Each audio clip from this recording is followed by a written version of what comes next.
आज बननी को रास बनायो, पुलिन पवित्र सुभग यमुना तट, मोहन वेणु बजायो।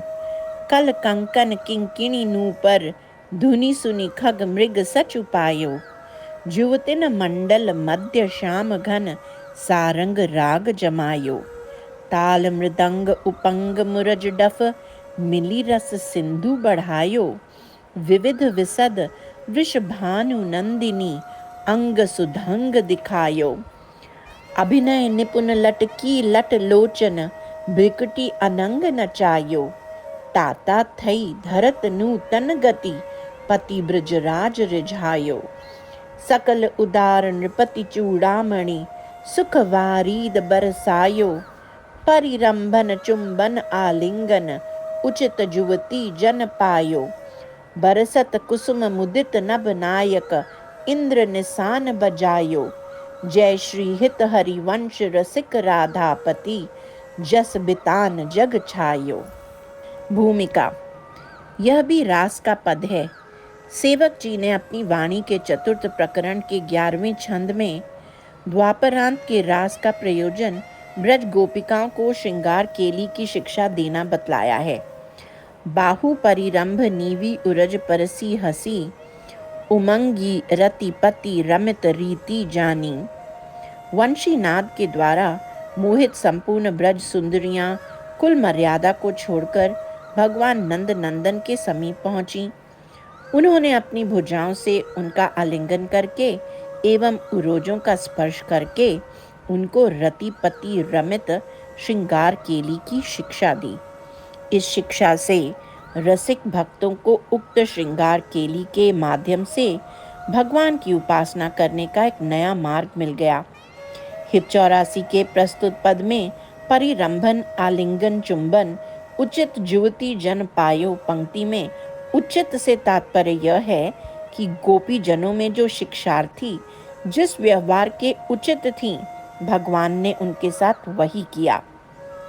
जो गोपीजन चुंबन के योग्य थी उनका चुंबन किया और जो परिरंभन के योग्य थी उनका परिरंभन किया। द्वापरांत के रास के प्रति श्री हिताचार्य के दृष्टिकोण से संबंधित जो अन्य बातें हैं वे खेलत रास रसिक ब्रज मंडन वाले पद की भूमिका में स्पष्ट की जा चुकी है। व्याख्या। आज श्री वृंदावन में सुंदर रास की रचना हुई है। परम पवित्र पुलिन वाले सुंदर यमुना तट पर मोहन श्री श्यामघन ने वेणुनाद किया है। रास में उत्पन्न सुंदर कंकण किंकिणी और नूपुर ध्वनि को सुनकर खग और मृग ने भी सुख का अनुभव किया। इसके रास में उत्पन्न नाद सौंदर्य की अद्भुतता सूचित की गई है। ब्रज युवतियों के मंडल के मध्य में श्री श्यामघन ने सारंग राग को जमाया है। मृदंग उपंग मुरज और डफ की ताल ने गान के साथ मिलकर रस सिंधु की वृद्धि की है। इस परम उल्लासमय संगीत से उल्लसित होकर श्री वृषभानु नंदिनी ने सुधंग नृत्य के विविध अंगों का विशद प्रदर्शन किया। भाव प्रदर्शन में निपुण श्री राधा ने उन नेत्रों की भ्रिकुटियों से जिन पर बालों की पतली लटें लटक कर आ गई हैं, अनंग को मनचाहा नाच नचाया। उन्होंने ताता थई बोलते हुए सुदंग नृत्य की नवीन गतियों का अवलंब लेकर अपने पति श्री ब्रजराज को रिझाया। संपूर्ण उद्दार नृपतियों के चूड़ामणि श्री श्याम सुंदर ने इस राग में सुख रूपी मेघ का वर्षण करके उपस्थित युवती जनों को यथा उचित परिरंभन चुंबन प्रदान किया। इस अद्भुत प्रेम क्रीड़ा से मुदित होकर नभ नायक इंद्र ने पुष्प वर्षा करते हुए दुंदुभी नाद किया। श्री हित हरिवंश कहते हैं कि इस रास क्रीड़ा से रसिक राधापति का यश वितान जगत में छा गया। चलही किन मानिनी कुंज कुटिर, तो बिनु कुंवर कोटि बनिता जुत। मथत मदन की पीर, गदगद सुर विरहा कुल पुलकित। श्रवत विलोचन नीर, क्वसी क्वसी वृषभानु नंदिनी, बिलपत विपिन अधीर, वंशी विसिख ब्याल मालावली, पंचानन पिक कीर, मलयज गरल हुतासन मारुत, शाखा मृग रिपुचीर, जय श्री हित हरिवंश परम कोमल चित, चपल चली पिय तीर, सुनी भयभीत ब्रज को पंजर, सुरत सूर रणधीर। भूमिका। यह मान का पद है। श्रृंगार रस के वर्णनों में साहित्यकों ने नायक और नायिका दोनों के विरह का वर्णन किया है, किंतु श्रीमद् भागवत में श्री कृष्ण कथा के अनुरोध से केवल गोपीजनों के विरह का वर्णन किया गया है।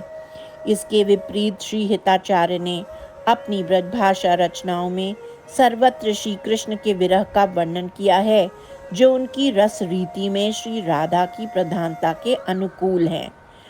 इस पद में मानवती श्री राधा के मान मोचन की चेष्टा करती हुई उनकी अंतरंगा सहचरी श्री श्याम सुंदर की विषम विरहाकुलता का वर्णन उनके समक्ष करती हैं और उनके कोमल चित्त में उनके प्रियतम के प्रति करुणा उत्पन्न करने की चेष्टा करती हैं। पद में सहचरी का प्रेमपूर्ण आग्रह एवं उसकी उतनी ही प्रेमपूर्ण प्रतिक्रिया दर्शनीय है। व्याख्या। सहचरी कहती है, हे मानवती प्रिया, आप कुंज कुटीर में क्यों नहीं चलती?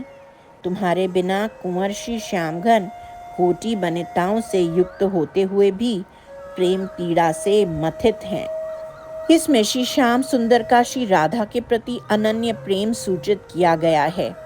तुम्हारे प्रियतम तुम्हारे विरह में आकुल होकर गदगद स्वर और रोमांचित हो रहे हैं एवं उनके नेत्रों से जल श्रवित हो रहा है। वृषभानु नंदिनी, तुम कहाँ से कहाँ हो कहकर वे श्री वृंदा विपिन में अधीरता पूर्वक विलाप कर रहे हैं। तुम्हारे विरह में उनकी वंशी बाण के समान, मालावती सर्प के समान एवं कोयल और तोतों का शब्द सिंह की गर्जना के समान प्रतीत हो रहा है। उनको चंदन विष के समान, पवन अग्नि के समान एवं शरीर के वस्त्र अपामार की मंजरी कोंच की फली के समान दुखदायक हो रहे हैं। श्री हित हरिवंश कहते हैं कि परम कोमल चित्त वाली श्री राधा सहचरी के मुख से अपने प्रियतम के विषम विरह व्यथा का वर्णन सुनकर उनके निकट चपलता पूर्वक चली। श्री राधा ने अपने प्रियतम की ओर प्रस्थान करते ही एक सखी ने दौड़कर इसकी सूचना श्री श्याम सुंदर को दी। प्रेम और सौंदर्य की अगाध सागर श्री राधा इस समय अप्रत्याशित रूप से उमड़कर उनकी ओर आ रही हैं। यह सुनकर प्रेम युद्ध के धीर सूरमा एवं ब्रज के समान सुदृढ़ देह वाले श्री श्याम सुंदर सहसा भयभीत हो गए। श्री श्याम सुंदर को वज्र का पंजर इसलिए कहा गया है कि वे श्री राधा के अगाध एवं अनिर्वचनीय रूप सौंदर्य के असह्य आघात को सहन करने में पूर्ण रूप से समर्थ हैं। किंतु इस समय विरहाकुलता से उनका तन मन अत्यंत क्षीण हो रहा है और इस दुर्बलता में अचानक श्री राधा के चपलता पूर्वक आगमन का समाचार सुनकर वे उस अनुपम प्रेम सौंदर्य को संभालने में स्वयं को असमर्थ पा रहे हैं और भयभीत हो उठे हैं।